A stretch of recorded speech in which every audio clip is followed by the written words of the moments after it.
하나님의 이 복음의 말씀을 통하여 저와 여러분이 또 한 번 진리에 거하고 하나님의 은혜와 또한 힘과 능력을 경험하는 귀한 말씀이 되기를 바랍니다.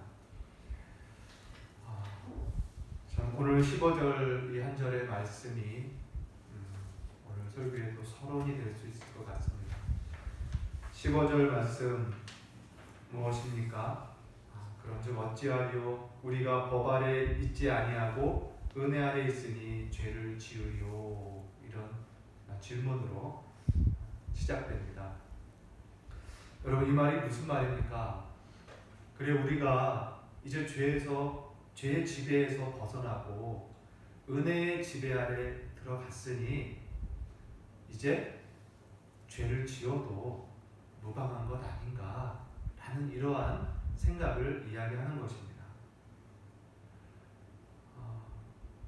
우리의 모든 죄사함을 받았고 이제 우리의 은혜의 사람들인데 우리가 죄를 지은들 그게 큰 얼마나 위험이 되겠느냐, 그러니 죄를 지어도 괜찮지 않겠느냐라는 이러한 생각인 거죠.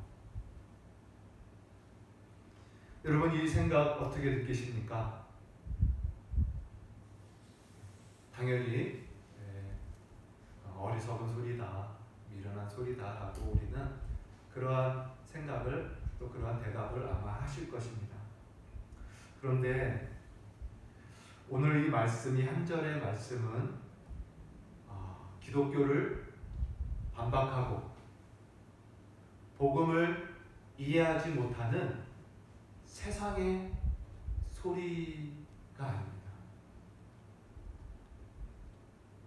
이 말씀은 도리어 하나님의 놀라운 은혜로 구원을 받은 참 신자들이, 구원을 받은 신자들의 내면 속에서 들려지는 소리와 같습니다. 그래, 우리 이제 구원받았지 않았느냐? 이제 우리는 법 아래 있지 않는다. 은혜 아래 있다. 그러니 죄를 지어도 괜찮지 않냐? 라는 이 소리가 많은 그리스도인들의 내면 속에 있다라는 거예요. 실수라고 하기에는 너무 잦습니다. 너무 잦은 소리입니다. 연약이라고 하기에는 고집스럽게 붙드는 소리입니다. 이 소리는 매우 위험하고 또 아주 잘못된 소리이죠. 여러분, 무엇입니까? 바로 죄에 대한 관대한 마음이에요. 죄를 짓는 것에 대해서 관용적인 태도를 지금 이야기하고 있습니다. 여러분, 우리는 진실로 이미 죄에서 구원을 받았습니다. 죄사함을 받았습니다. 그리스도 예수의 죽으심과 부활로 우리는 깨끗게 되었습니다. 우리의 원죄뿐만 아니라 우리의 작업죄까지 다 용서받았습니다. 그리고 우리는 은혜 아래 있습니다. 그러다 보니 우리의 마음속에 죄를 짓는 것이, 신자가 죄 가운데 거하는 것에 대해서 우리는 그걸 연약함이다라고 생각을 하고 얼마든지 용납하고 이해하려는 그러한 마음을 갖고 있다는 것입니다. 그러면서 죄를 지어도 날마다 회개하고, 우리에게는 회개 기도라는 게 있기 때문에 회개하고 주님의 제사함을 붙들면 되는 것 아닌가라는 생각을 하게 됩니다. 그래서 죄책감에서 자유를 얻는 거죠. 그래서 이미 구원을 얻은 우리 성도들, 굳이 죄에 대해서 너무 지나치게 강박관념을 가질 필요는 없다. 죄에 대해서 지나치게 경직될 필요는 없다. 좀 여유롭게 생각하라. 죄를 짓는 거 실수일 수 있고 주님 앞에 나아가면 다 너그럽게 용서된다라는 것입니다.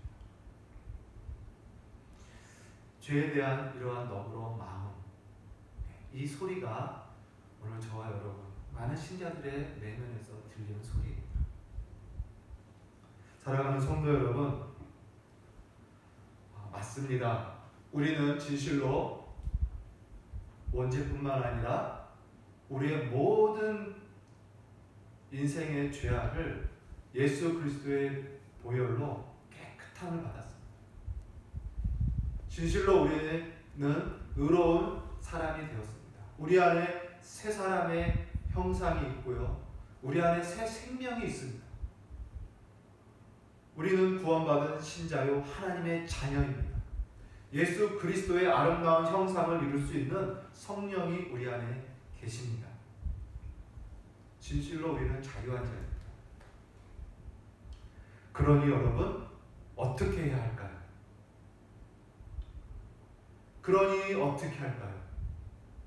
그러니 죄를 짓자? 이래야 됩니까? 우리가 이렇게 새 사람이 되었고 하나님의 죄사함 받은 거룩한 사람이 되었는데 이제 죄를 거할까? 죄 가운데 거할까? 이렇게 해야 될까요? 아니면 그래, 이제 우리가 새 사람이 되었으니 더 이상 죄를 짓지 말자. 죄 가운데 끌려가지 말자. 이렇게 하는 것이 맞습니다.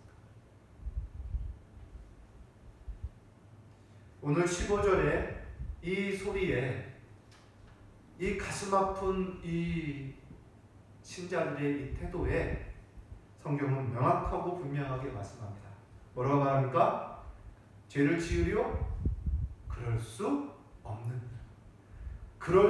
없느니라 라고 성경은 분명하게 말합니다. 우리가 법 아래 있지 않고 은혜 아래 있고 모든 죄사함을 받았다고 해서 죄를 지으려? 죄에 대해서 그렇게 무감각하리요? 죄에 대해서 그렇게 너그럽고 간용적일 것이요? 이렇게 묻는 것입니다. 그럴 수 없느니라. 참 우리들의 이러한 태도에 대해서 그럴 수 없다라는 이유를 저 같은 사람은 막 꾸지람을 하고 이러한 성도들의 마음을 향해서 막 꾸지람을 하고 책망을 하면서 수십 가지의 이유를 막 말할 것 같아요. 그런데 오늘 우리의 이 존귀한 바울 사도는 다시 복음을 말씀해 주십니다.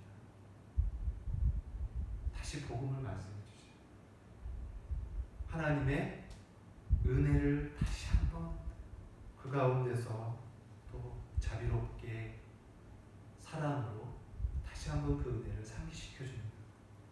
그것이 16절 이하의 말씀입니다. 16절 이하 말씀을 같이 보겠습니다. 너희 자신을 종으로 내주어 누구든지 순종하든지 그 순종함을 받은 자의 종이 되는 줄을 너희가 알지 못하느냐? 혹은 죄의 종으로 사망에 이르고 혹은 순종의 종으로 의에 이르느니라. 그러나 하나님께 감사하리로다. 너희가 본래 죄의 종이었더니 너희에게 전하여 준 바 교훈의 본을 마음으로 순종하여 이제 죄에서 해방되어 의의 종이 되었느니라. 이렇게 다시 한번 복음을 말씀해 줍니다. 무슨 말입니까? 너희가 사람은 무엇에 순종하면 그 순종하는 자의 종이 되는 것은 명백한 논리 아니냐? 너희가 죄에게 네 자신을 순종하여서 하면 죄의 종이 되고 사망에 이를 것이요, 너희가 의에게 너희가 순종하면 의의 종이 되어 너는 영생을 이룰 것이다 라는 이 말씀입니다. 어떻게 보면은 이 말씀은 모든 인간에게 제공되어지는, 제시되어지는 율법의 논리를 먼저 말하고 있는 것 같아요. 너희가 율법을 지키면 의에 이르고 율법을 지키지 않는 죄에 거하면 너는 사망이다 하는 것입니다. 그러나 하나님께 감사하라. 이게 무슨 말입니까? 그렇다. 사람은 본질상 사람은 죄에 끌려가는, 죄에게 순종하는 죄의 종이기 때문에 의를 행할 능력이 없다. 의에게 순종할 순종의 능력이 없었다. 그러나 이제 감사하다. 하나님께 감사하리로다. 뭡니까? 너희가 본래 죄의 종이었으나 지금은 우리 주 예수 그리스도의 십자가의 죽으심과 부활의 복음을 듣고 그것을 믿음으로 너희가 이제 죄에서 해방되어 의의 종이 되었다. 이렇게 복음을 말씀해 줍니다. 이렇게 놀라운 하나님의 은혜로 너희가 의의 종이 되었으니 이 의로운 신분을 가졌으니 이 신분답게, 이 지위답게 의롭게 살아라, 거룩게 살아라 라고 바울이 말씀하고 있는 것입니다. 여러분, 이 사도 바울의 부드럽고 자비로운 이 복음의 권면을 여러분 잘 들으시기 바랍니다. 우리가 죄에 더 이상 거할 수 없는 이유는 복음 때문입니다. 저와 여러분이 이미 그리스도 예수 안에서 죄에서 벗어나고 의에 속한 의의 종이 되었기 때문에 죄를 지을 수 없느니라 라고 복음을 다시 한번 말씀해 줍니다. 참 그럼에도 불구하고 우리들은 왜 이렇게 명백한 하나님의 진리를 왜 우리는 이렇게 거꾸로 이해하려고 하고 거꾸로 그것을 받아들여서 순응하려고 하지 않는 이러한 악한 마음이 우리 안에 있는가 라는 생각을 해봐. 은혜 안에 있다고 해서 죄를 지으려는 이러한 묘한 생각을 왜 우리는 갖는가. 이것을 어떤 분들이 이렇게 얘기하는 것 같아요. 사람이 연약해서 복음의 진리를 다르게 이해할 수 있는 어떤 지각의 어떤 미숙함 때문에, 초급한 수준이기 때문에 이 말씀을 그렇게 좀 바르게 순응하려는 그런 이해보다는 왜곡되고 또는 오해해서 이렇게 이해하고 받아들이는 건 아니냐. 어쨌든 지각의 이 말씀을 이해하는 지각의 어떤 연약함, 미숙함으로 말하는 분들도 있습니다. 그런데 저는 그렇게 생각하지 않아요.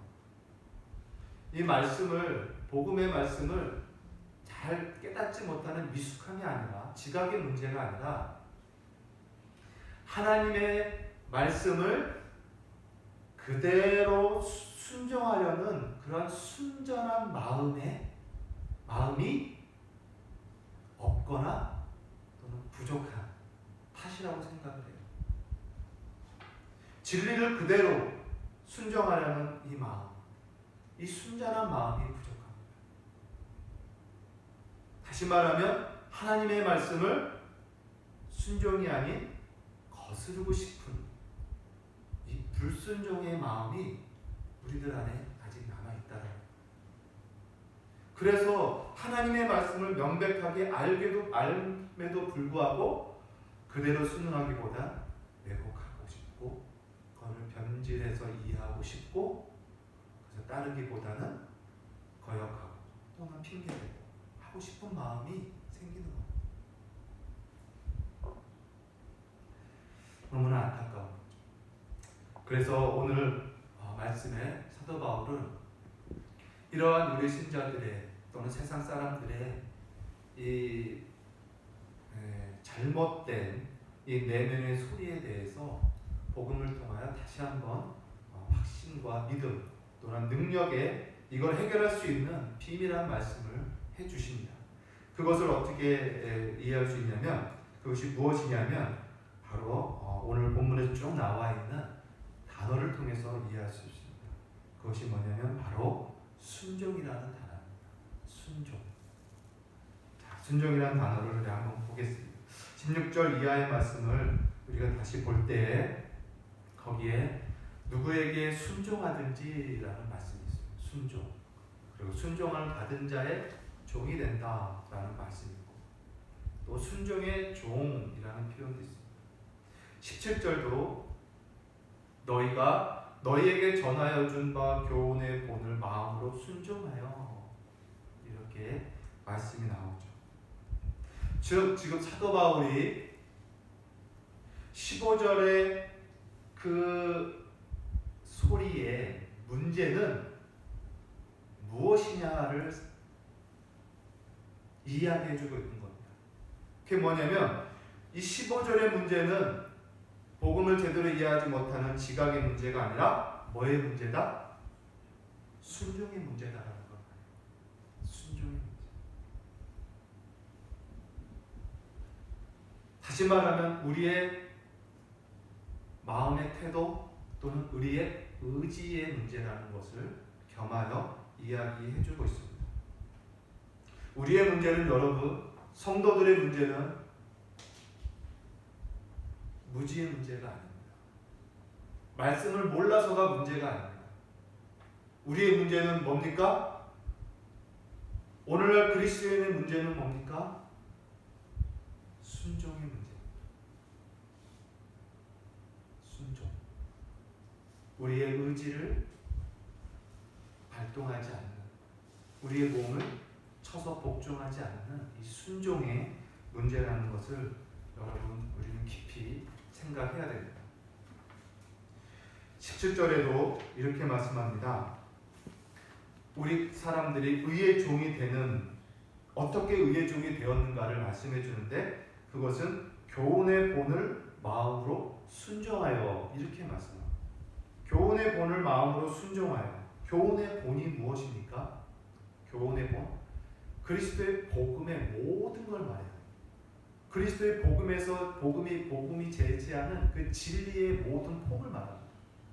그것을 다 듣고 너희가 그것을 마음으로 순종하여 구원을 받았다, 의롭게 되었다라고 말씀을 하고 있어요. 그럼 사도 바울은 여기서 왜 너희가 교훈의 본을 마음으로 믿어 의에 이르렀다, 의의 종이 되었다라고 말씀하지 않고 순종이라는 단어를 쓰고 있습니다. 너희가 복음의 말씀을 마음으로 순종하여 의의 종이 되었다, 이렇게 합니다. 여러분, 여기서 이 한 절의 말씀 속에, 이 구절의 속에서 기독교가 말하는 믿음의 정의가 여기서 잘 설명되고 있습니다. 믿음의 정. 우리는 이렇게 알잖아요. 구원은 무엇으로 받습니까? 믿음으로 받습니다. 기독교는 믿음의 종교라고 우리도 다 배웠습니다. 근데 그 믿음이 무엇이냐? 사도 바울은 오늘 순종이라고 말합니다. 마음으로 순종하는 것을 믿음이라고 합니다. 결국 믿음이라는 것은 여러분, 지각의 어떤 지적인 동의와 지적인 어떤 인식의 차원이 아니라는 거예요. 인정의 차원이 아니라는 것입니다. 기독교가 말하는 믿음은 바로 순종입니다. 순종. 머리로만 동의하고 인정하는 것으로는 구원에 이를 수 없어요. 참 구원을 주는 믿음은 바로 마음의 순종을 말합니다. 마음의 순종. 여러분, 왜 그런가 한번 생각해 보세요. 우리가 불신 세상을 향해서 그리스도의 복음을 전해 보십시오. 길게 전하든 짧게 전하든 그냥 단조롭게 교회 나갑시다라고 이렇게라도 전해 보십시오. 세상 사람들의 반응은 무엇입니까? 대전입니다. 대전. 거역입니다. 즉 하나님의 말씀을, 모든 사람들은 하나님의 진리를 대적하고 거역하고자 하는 이 죄의 본성을 갖고 있는 거예요. 그래서 죄라는 것은 뭐냐면, 우리가 로마서 초반에 배웠잖아요. 죄가 무엇입니까? 하나님의 진리를 대적하는 게 죄입니다. 불경건이 죄입니다. 불경건은 뭡니까? 하나님을 인정하지 않는 마음, 하나님을 제외시키는 마음, 하나님을 마음에서 뽑아내버리는 게 불경건입니다. 의식하지 않는 거죠. 이게 죄거든요. 이 죄에 붙잡힌 사람들의 특성이 뭐냐? 바로 진리에 대한 불순종, 진리에 대한 거부감입니다. 밀쳐내는 거예요. 이게 죄의 특성입니다. 그래서 성경에 너희가 이전에 에베소에 뭐라고 말합니까? 너희가 이전에는 불순종의 자식들이었다라고 우리를 말해줘요. 그 죄의 정의는 바로 불순종을 말하는 하나님의 진리를 거역하는 거죠. 그런데 지금 그 진리를 마음으로 순종하였다라고 말해요. 이게 무슨 의미입니까? 죄의 본성으로는 진리를 순종할 수가 없어요. 그런데 지금 내가 그 진리를 순종했대요. 마음으로. 그래서 구원에 이르렀답니다. 곧 이것이 하나님의 은혜인 거예요. 불순종의 성향만 갖고 있는 우리 인간에게 하나님의 진리를 이제 순종할 수 있는 순종의 성향으로 우리가 되어서 그 진리를 마음으로 순종했다. 이것은 이미 하나님께서 우리에게 은혜를 주사 불순종의 마음을 바꿔 하나님의 진리를 순응하게끔, 하나님의 진리를 받아들이게끔 하나님의 놀라운 은혜로 우리에게 주어진 것. 이것을 교리적으로 여러 가지를 말할 수 있지만 오늘 말씀을 통해서 불순종의 마음이 순종의 마음으로, 없던 순종의 마음으로 우리가 바뀌어버린 것, 하나님의 놀라운 은혜라는 거죠. 그래서 사도 바울은 하나님께 감사리로다 이렇게 말합니다. 우리가 할 수 없는 그것을 하나님께서 해주셨다. 우리는 본질상 불순종이어서 진리가 수천 번 수만 번 들려도 그걸 따를 수 없는 죄의 종이었으나 이제는 우리가 그 진리가 마음에 와닿고 진리를 받아들이고자 하는 순종의 종이 되었으니 이것이 하나님의 은혜로다 라고 말하는 것이죠. 그러므로 여러분, 믿음은 바로 순종입니다. 마음으로의 순종을 말합니다. 그래서 사도 바울은 예수님께서 이 땅에 나타나신 것은 영원하신 하나님의 그 계시를, 비밀한 복음의 말씀을 이방인에게 전하여 믿어 순종케 하려 하심이라 이렇게 말해요. 베드로 사도도 마찬가지입니다. 베드로전서에 이렇게 말합니다. 너희가 이 진리를 순종하여 너희 영혼이 구원을 받았으니 이렇게 표현합니다. 믿음으로라고 말하지 않는다는 것입니다. 결국 구원의 놀라운 은혜의 표징은 뭐냐? 바로 우리가 순종의 사람이 되었다라는, 하나님의 말씀에 대한 순종의 종이 되었다라는, 사람이 할 수 없는 그것을 주님이 은혜로 주셨다라는 것입니다. 그러니 이 놀라운 순종의 종으로 은혜로 너희가 순종의 종이 되었는데, 의의 종이 되었는데 어찌 다시 죄에 거할 수 있느냐? 어찌 너희 몸을 다시 죄에게 드려 죄의 총으로 다시 들어가려고 하느냐라는 것을 말합니다. 여러분, 오늘 이 말씀을 꼭 붙들고 가시기 바랍니다. 이제 나는 순종의 종입니다. 여러분 안에 순종이라는 성향이 들어가 있어요. 하나님의 진리를 이제 거부하기보단 받아들이고 싶고 따르고 싶은 순종의 성향을 하나님께서 은혜로 우리에게 주셨습니다. 그리스도의 보혈의 은혜로 주신 것입니다. 이전에는 할 수 없었어요. 진리를 따를 수가 없었습니다. 이제는 따를 수 있는 순종의 성향을 받은 자입니다. 이 순종의 사람으로 여러분 자신을 여기시고 이제 진리를 순종하는 사람으로 힘있게 살아가시기를 바라요. 그래서 야고보서를 이해할 수 있는 이유가 바로 이 부분입니다. 야고보서에서는 이렇게 말합니다. 너는 너의 믿음을 보여라.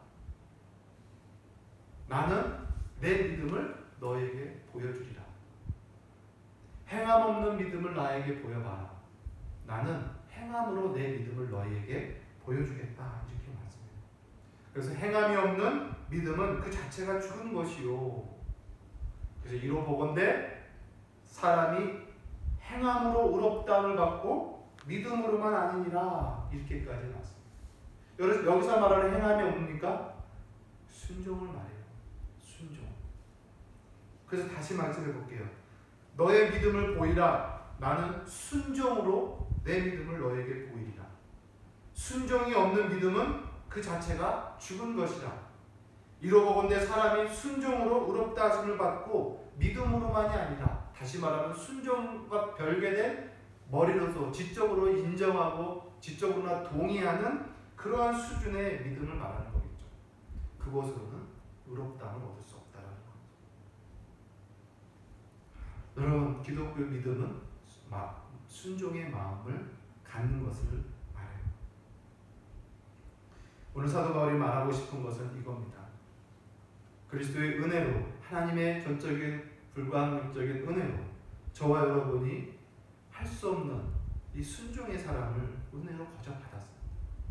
여러분, 이 은혜를 여러분 놓치지 마시고 이제 하나님의 말씀을 순종하는 순종의 삶으로, 순종의 종으로서의 인생을 힘있게 살아가라고 오늘 말씀하는 겁니다. 이 말씀을 통해서 여러분과 함께 나누고 싶은 저의 의견은 이겁니다. 우리는 이 은혜를 받았음에도 불구하고 너무나 도무지 죄와 싸우는 삶을 살지 않는다는 것입니다. 죄와 싸우지 않습니다. 너무나 쉽게 항복하고 무기력하게 넘어집니다. 다시 죄에게 순종하는 그 비참함을 벗어버리지 못하고 있다는 이 안타까움이 오늘 우리에게 모습입니다. 여러분, 오늘 사도 바울이 이후에 19절 이후에 이렇게 말합니다. 내가 너희 연약함으로 사람의 예대로 말하노니 너희가 전에 너희 지체를 부정과 불법에 내주어 불법에 이른 것 같이 이제는 너희 지체를 의에게 순종하여 종으로 내주어 거룩함에 이르라. 이렇게 말씀을 여기서 성경은 지체라는 표현을 또 쓰고 있습니다. 지체가 뭡니까 여러분? 몸의 각 부분을 말해요. 몸의 각 부분. 그냥 아까 윗절에 말한 것처럼 너는 너희 자체, 너희 자신을 종으로 순종하여 드려라, 이렇게 말해도 되는데 오늘 19절 이하의 말씀은 너희 지체를 이라는 표현을 굳이 쓰고 계십니다. 이것은 무엇이냐면 이 순종의 삶, 하나님의 말씀을 지키고 죄와 싸우고 죄를 거절하는 이 순종의 삶을 보다 구체적으로 사도 바울은 생각하게끔 하는 거예요. 우리들에게 보다 실천적이고 실제적으로 성도들이 말씀을 읽으면서 생각할 수 있도록 하는 겁니다. 지체라는 게 뭡니까? 아까 말한 대로 몸의 각 부분들이에요. 손, 눈, 입, 발, 허리 다 됩니다. 그래서 너희들이 이제 눈이라는 지체를 생각하면서 이 눈을 불법에 들이려고도 하지 말아라 하고 구체적으로 실천 계획을 세우라는 것입니다. 너희의 입 불법에 들이지 말아라. 구체적으로 실천적으로 생각해서 순종하라 라고 말합니다. 손 마찬가지, 발, 허리 다 마찬가지. 그래서 너희의 지체를 이제 죄에게 순종하지 말고 의에 순종하여 거룩함에 이르라, 이렇게 권면하는 것입니다. 그럼 우리가 이 지체들을, 이 눈, 코, 귀, 우리의 각 지체들을 죄에 들였을 때 우리가 맺었던 열매는 무엇입니까? 오늘 말씀대로 부끄러움이에요.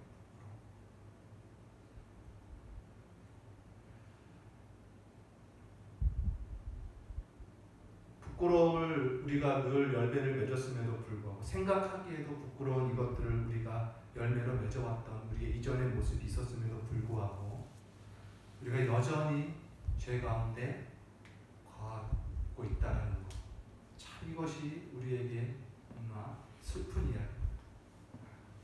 이것은 바로 순종의 문제입니다. 우리의 의지의 문제입니다. 그래서 성경에 하나님의 전신갑주를 입으라 이렇게 말하는 거예요. 전신갑주. 머리에도 투구를 쓰고 손에는 칼도 잡고 방패도 잡고 가슴에 호신경을 삼고 신발도 신고 복음의 평안을 신발을 신고 허리띠도 두르고 진리로 이러면서 우리의 모든 지체 하나하나를 다 죄를 거부하고 의에게 순종하는 그의 순종의 사람으로 순종의 종처럼 그렇게 살라고 오늘 말씀하는 것입니다. 그럼 사탄 마귀는요 저와 여러분을 넘어뜨리기 위해서 온갖 다양하고 여러 가지 모양으로 우리를 공격합니다. 우리가 그것을 막을 수 있는 것은 깨어서 하나님의 진리로 깨어서 이것을 막을 수 있다는 겁니다. 말씀을 정리합니다. 여러분, 우리는 죄와 피 흘리기까지 싸우지 않았습니다. 지금까지. 우리의 눈과 손과 발이 실족하면 뽑고 자르고 찍어버리라는 예수님의 말씀처럼 우리는 이 말씀대로 죄와 싸우는 피 흘리면서까지 싸우지를 않았다는 거죠. 참 우리들의 모습을 보면 이렇습니다. 우리는요 우리의 몸을 위해서는 잘 싸웁니다.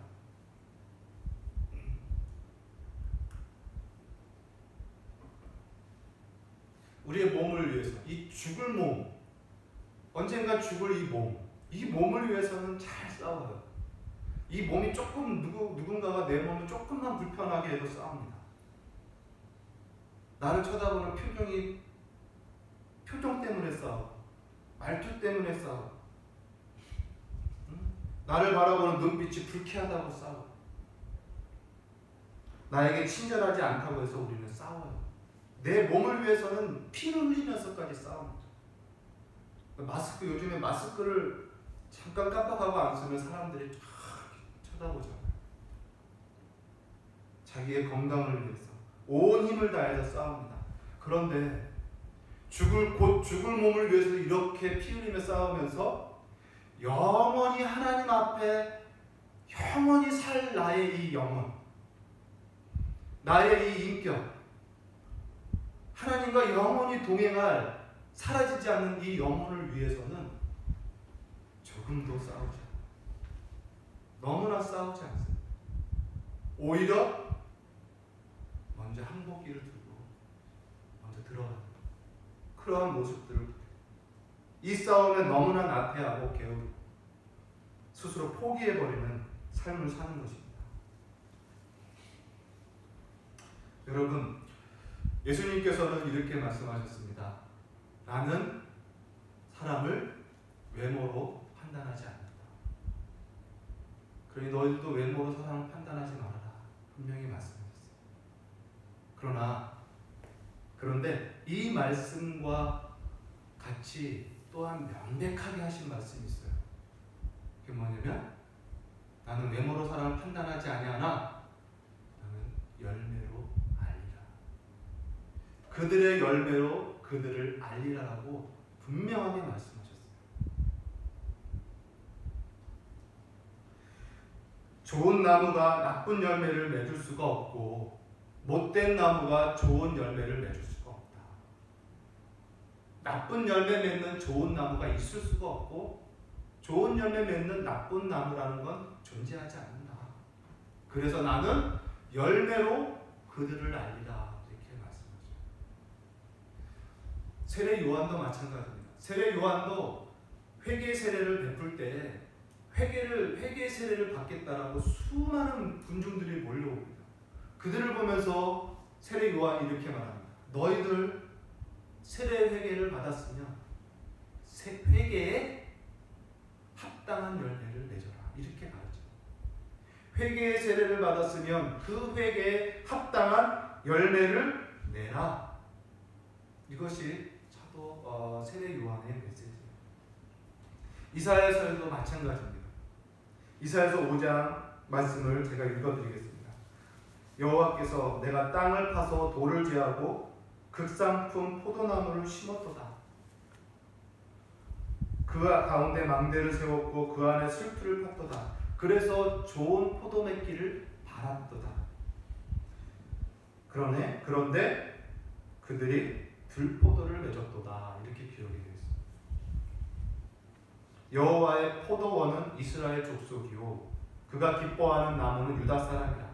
그들에게 정의를 바랐더니 도리어 포악이요 그들에게 공의를 바라쳤더니 도리어 부르짖음, 울부짖음을 이었더라. 이렇게 말씀합니다. 그래서 이렇게 말합니다. 이제 내가 내 포도원에 이제 어떻게 행할지를 너희에게 알리리라. 내가 그 울타리를 걷어버리고 먹힘을 당하게 하며 그 담을 헐어 짓밟히게 할 것이요 내가 그것을 황폐하게 하리니 다시는 가지를 자름이나 북을 돕는 도우지 못하고 찔레와 가시가 날 것이며 내가 또 구름에 명하여 그 위에 비를 내지 못하게 하리라. 완전히 진멸시키겠다는 극상품의 포도나무를 심었는데 들포도를 맺은 그 포도원에 대한 하나님의 마음입니다. 예수님도 동일하게 말씀하셨어요. 주여 주여 하는 자마다 다 하늘나라에 들어갈 수 없다. 내 하늘에 계신 내 아버지의 뜻대로 행하는 자라야 들어간다. 이렇게까지 말씀하셨어요. 그러면서 마지막 날에 주여 내가 주의 이름으로 선지자 노릇을 했습니다. 설교를 했습니다. 주여 내가 주의 이름으로 예언을 했습니다. 주님 내가 주의 이름으로 귀신도 쫓아내고 병도 고쳤습니다. 주의 사역자입니다. 이렇게 말합니다.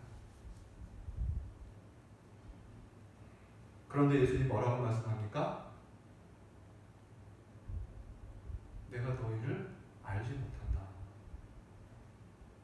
불법을 행한 자들아 내게서 떠나가라. 내가 너희를 알지 못한다라고. 그럼 이 표현이 뭡니까? 내가 너희를 알아주지 못하겠다라는 거죠. 너희의 열매로 너희를 알아줄 수가 없다라는 겁니다. 불법을 행한 자들아 나가라. 여러분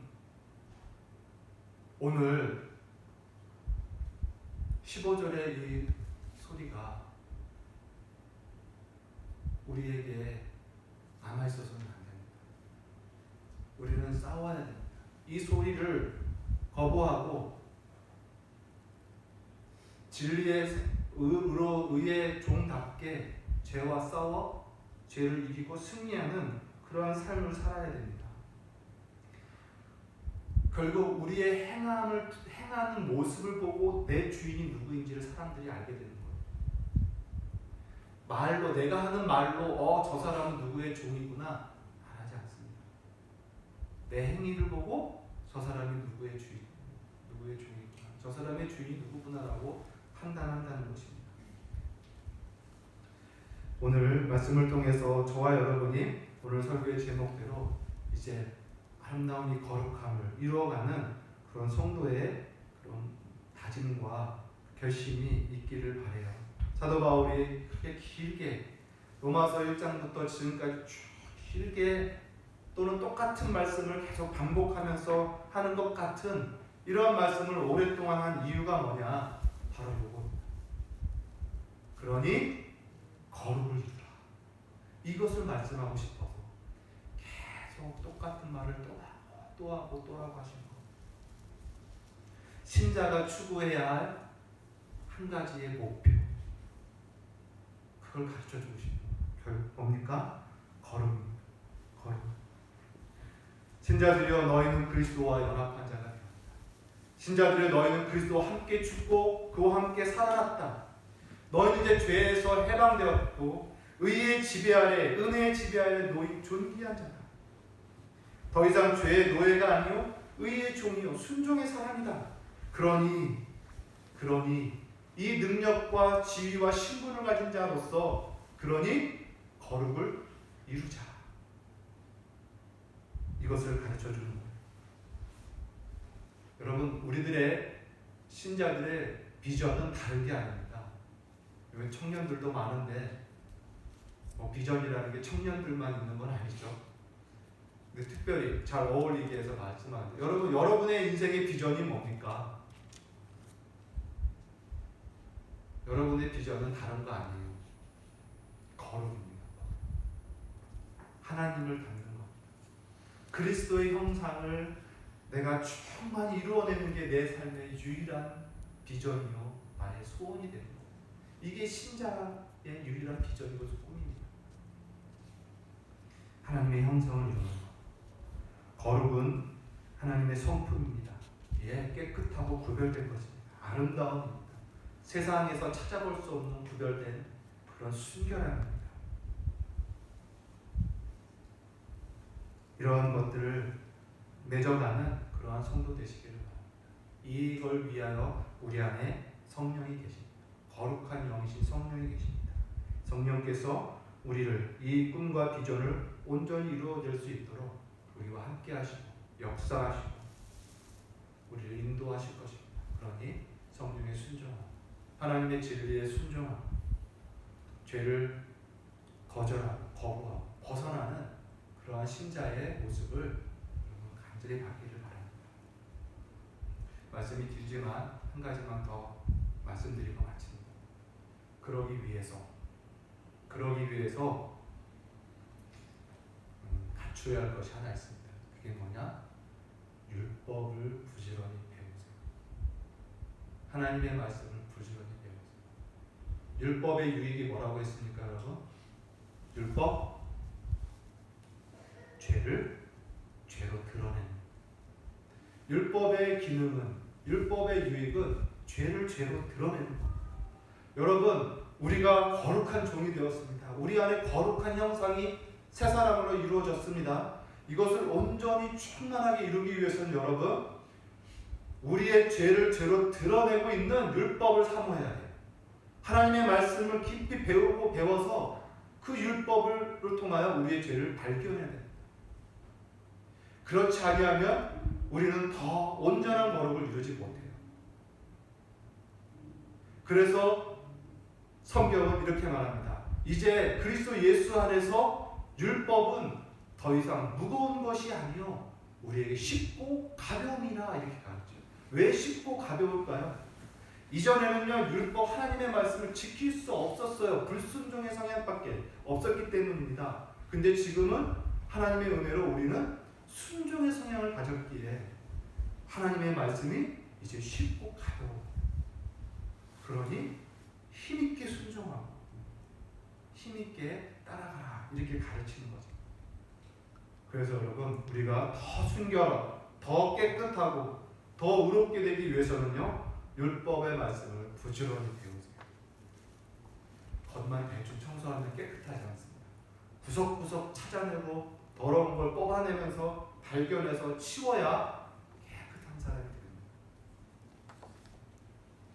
하나님의 말씀을 가까이 하고 그것을 피하지 말고 그 수고와 그 싸움을 피 흘리면서까지 해서 여러분 죄를 직면하고 그것을 뽑아내면서 이기고 죽이면서 살아가는 그런 성도의 수고, 의지의 삶이 저와 여러분에게 간절히 필요합니다.